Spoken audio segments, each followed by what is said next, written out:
Learning with Dr. Shivangi. Today's topic is the factory system. As in the previous videos, we already started the playlist for the subject industrial sociology and also discusses various topics related to it like nature and scope of industrial sociology,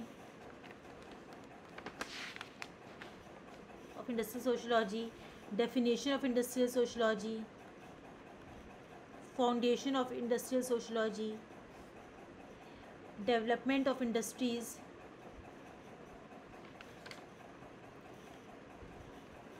causes and consequences of industrialization, and so on. So in today's video we'll discuss about the factory system. You can also watch other videos, links are provided in the description box. So before starting the video, I want to say you that if you like my video, please like and share this video, and don't forget to subscribe my channel, which is Learning with Dr. Shivangi. Now coming to the main topic, which is the factory system. The Industrial Revolution took place in England and later on spread to other countries of the world. Since the Industrial Revolution, many changes have taken place in the industrial system. The present age is an era of large-scale production.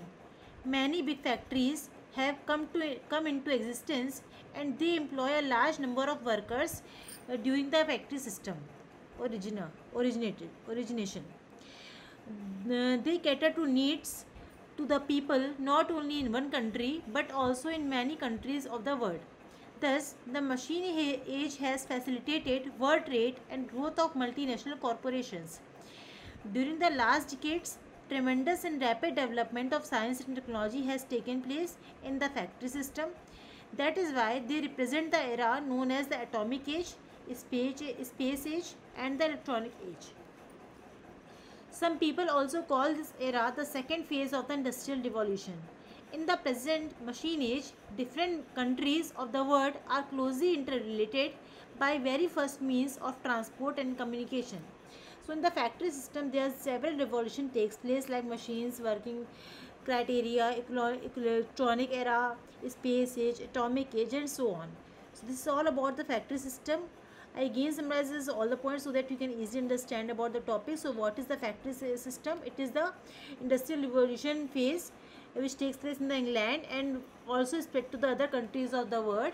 In this era, there is a large scale production done by the companies, organizations, and big factories formed and the employment of the large number of workers increased. In this system, atomic age, space age, and electronic age is also developed, and there rapid development in science and technology takes place. So in this case, it is also known as the present machine age, and this very fast development also takes place in the transport and communication. So this is all about the factory system. If you have any query about this topic, or if you want to know about any other topic related to research methodology, business management, or industrial sociology, you can ask me through comment box. If you like my video, please like and share this video, and don't forget to subscribe my channel, which is Learning with Dr. Shivangi. We'll meet in the next video with new topic. Thank you everyone.